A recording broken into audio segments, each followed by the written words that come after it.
The Old House.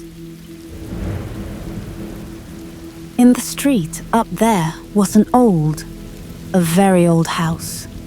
It was almost 300 years old, for that might be known by reading the great beam on which the date of the year was carved. Together with tulips and hop-binds, there were whole verses spelled as in former times. And over every window was a distorted face cut out in the beam. The one story stood forward a great way over the other, and directly under the eaves was a leaden spout with a dragon's head. The rainwater should have run out of the mouth, but it ran out of the belly, for there was a hole in the spout. All the other houses in the street were so new and so neat, with large window panes and smooth walls, one could easily see that they would have nothing to do with the old house. They certainly thought, how long is that old decayed thing to stand here as a spectacle in the street? And then the projecting windows stand so far out that no one can see from our windows what happens in that direction. The steps are as broad as those of a palace and as high as to a church tower. The iron railings look just like the door to an old family vault, and then they have brass tops. That's so stupid. On the other side of the street were also new and neat houses, and they thought just as the others did. But at the window opposite the old house there sat a little boy with fresh, rosy cheeks and bright, beaming eyes. He certainly liked the old house best, and that both in sunshine and moonshine. And when he looked across at the wall where the mortar had fallen out, he could sit and find out there the strangest figures imaginable, exactly as the street had appeared before, with steps, projecting windows and pointed gables. He could see soldiers with halberds and spouts where the water ran like dragons and serpents. That was a house to look at. And there lived an old man who wore plush breeches, and he had a coat with large brass buttons, and a wig that one could see was a real wig. Every morning there came an old fellow to him who put his rooms in order and went on errands. Otherwise, the old man in the plush breeches was quite alone in the old house.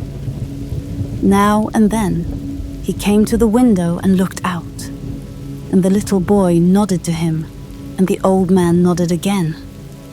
And so they became acquaintances, and then they were friends, although they had never spoken to each other.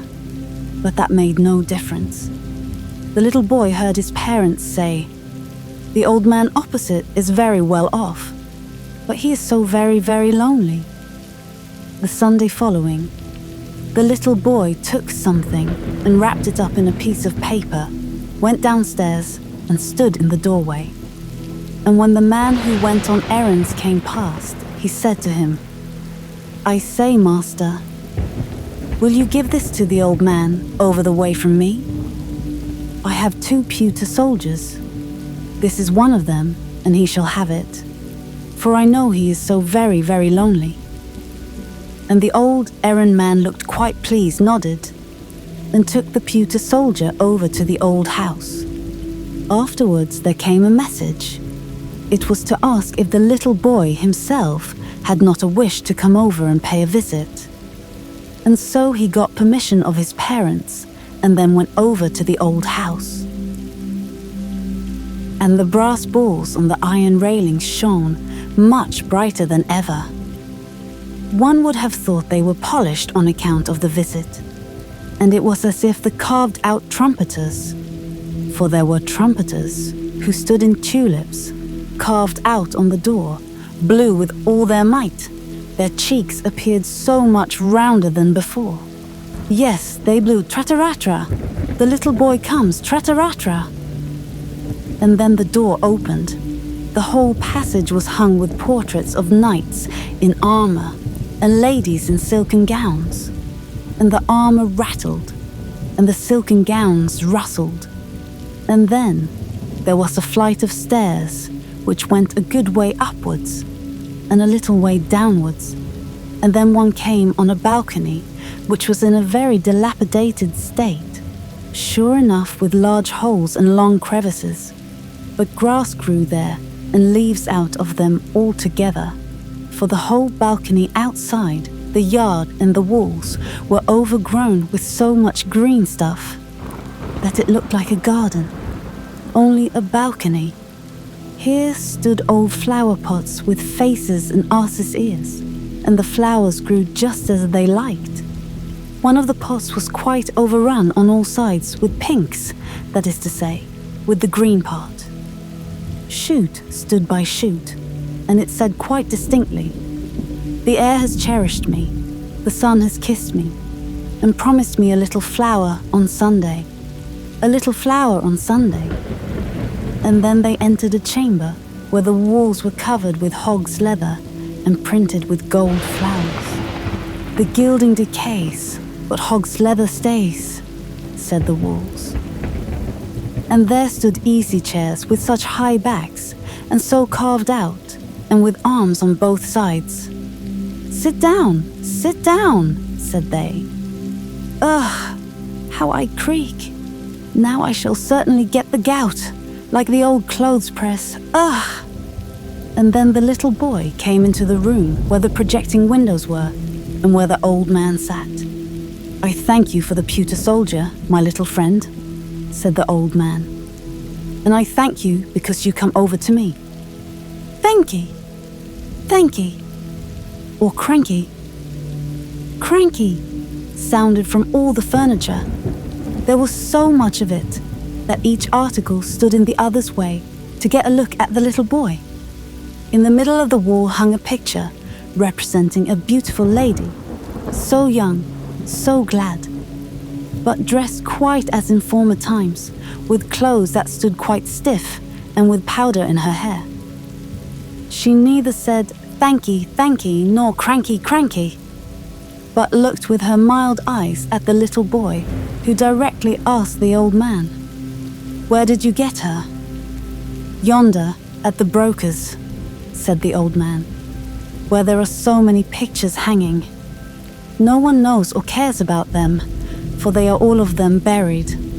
But I knew her in bygone days, and now she has been dead and gone these 50 years.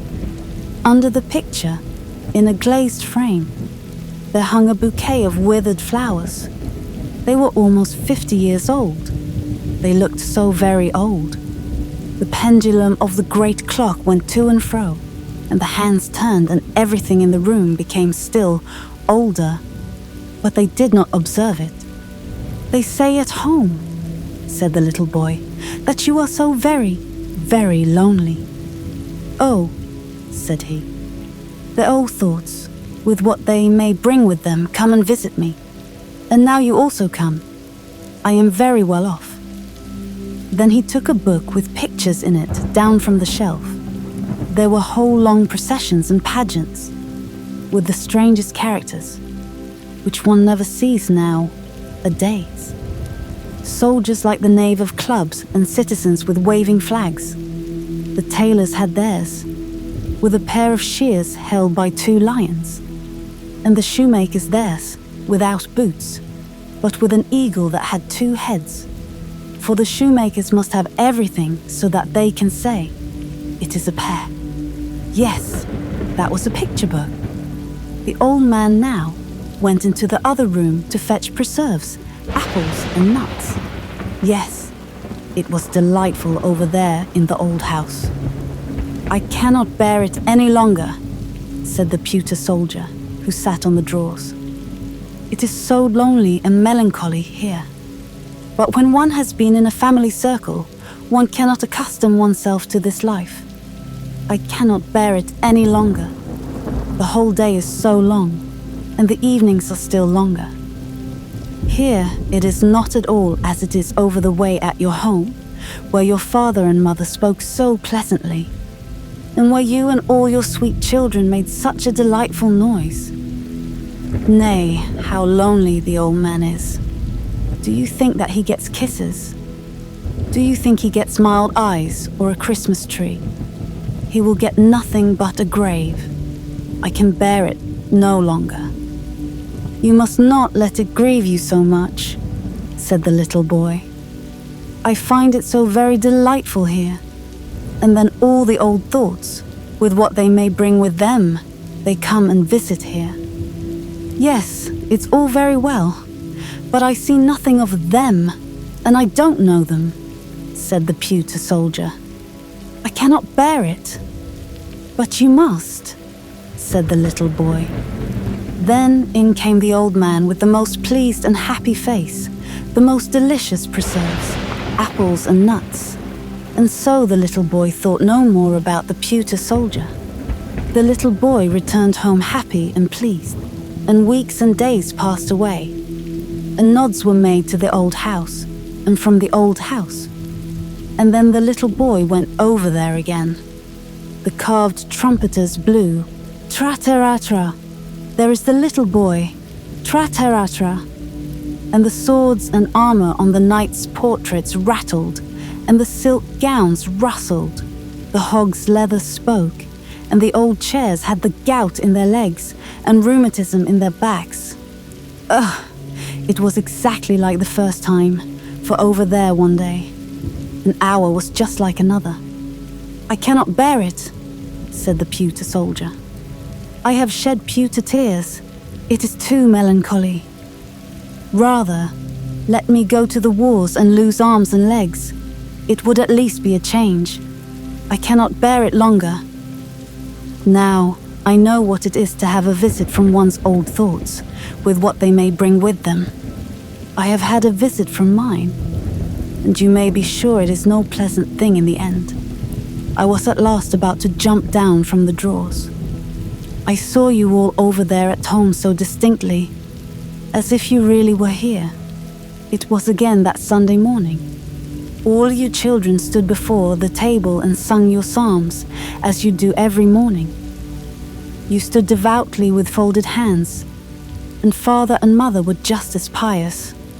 And then the door was opened, and little sister Mary, who is not 2 years old yet, and who always dances when she hears music or singing, of whatever kind it may be, was put into the room, though she ought not to have been there. And then she began to dance, but could not keep time because the tones were so long. And then she stood, first on the one leg, and bent her head forwards, and then on the other leg, and bent her head forwards. But all would not do. You stood very seriously all together, although it was difficult enough. But I laughed to myself. And then I fell off the table and got a bump, which I have still, for it was not right of me to laugh.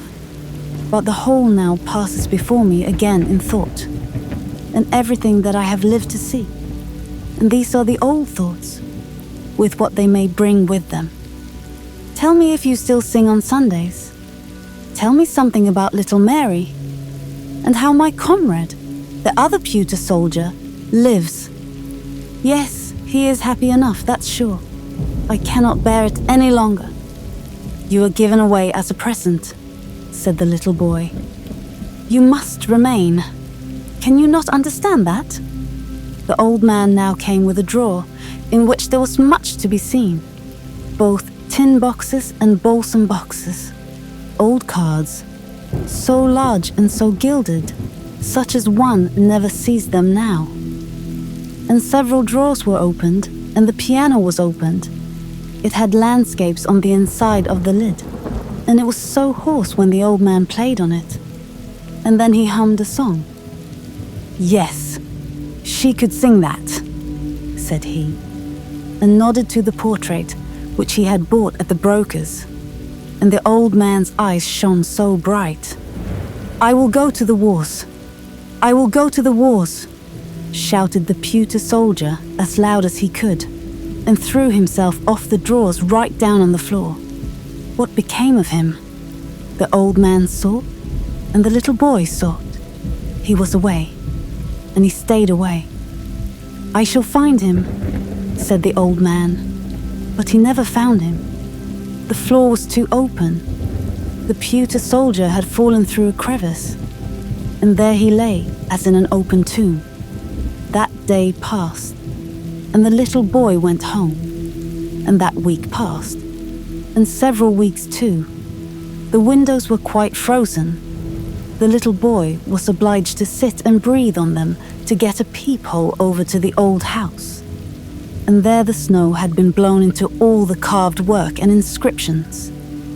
It lay quite up over the steps, just as if there was no one at home.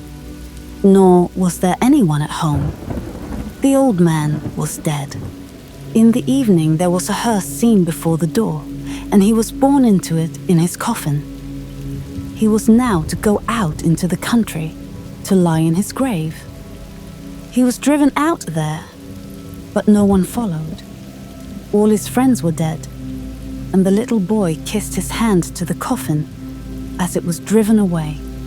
Some days afterwards, there was an auction at the old house, and the little boy saw from his window how they carried the old knights and the old ladies away, the flower pots with the long ears, the old chairs and the old clothes presses. Something came here, and something came there. The portrait of her who had been found at the broker's came to the broker's again. And there it hung, for no one knew her more. No one cared about the old picture. In the spring, they pulled the house down, for as people said, it was a ruin. One could see from the street right into the room with the hog's leather hanging, which was slashed and torn, and the green grass and leaves about the balcony hung quite wild about the falling beams. And then it was put to rights. That was a relief, said the neighboring houses. A fine house was built there, with large windows and smooth white walls. But before it, where the old house had in fact stood, was a little garden laid out, and a wild grapevine ran up the wall of the neighboring house.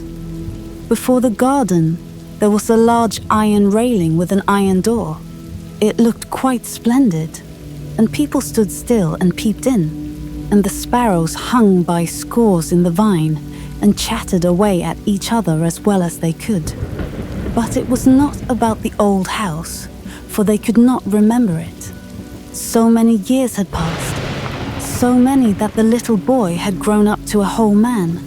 Yes, a clever man, and a pleasure to his parents. And he had just been married, and, together with his little wife, had come to live in the house here, where the garden was. And he stood by her there while she planted a field flower that she found so pretty. She planted it with her little hand and pressed the earth around it with her fingers. Oh, what was that? She had stuck herself. There sat something pointed, straight out of the soft mold. It was... Yes, guess. It was the pewter soldier, he that was lost up at the old man's and had tumbled and turned about amongst the timber and the rubbish, and had at last laid for many years in the ground. The young wife wiped the dirt off the soldier, first with a green leaf and then with her fine handkerchief. It had such a delightful smell that it was to the pewter soldier just as if he had awaked from a trance. "Let me see him," said the young man. He laughed and then shook his head. "Nay, it cannot be he. But he reminds me of a story about a pewter soldier which I had when I was a little boy." And then he told his wife about the old house, and the old man, and about the pewter soldier that he sent over to him, because he was so very, very lonely. And he told it as correctly as it had really been, so that the tears came into the eyes of his young wife on account of the old house and the old man. It may possibly be, however, that it is the same pewter soldier, said she. "I will take care of it, and remember all that you have told me, but you must show me the old man's grave." "But I do not know it," said he, "and no one knows it. All his friends were dead, no one took care of it, and I was then a little boy. How very, very lonely he must have been," said she. "Very, very lonely," said the pewter soldier. but it is delightful not to be forgotten. Delightful, shouted something close by. But no one, except the pewter soldier, saw that it was a piece of the hog's leather hangings. It had lost all its gilding. It looked like a piece of wet clay. But it had an opinion, and it gave it. The gilding decays, but hog's leather stays. This the pewter soldier did not believe.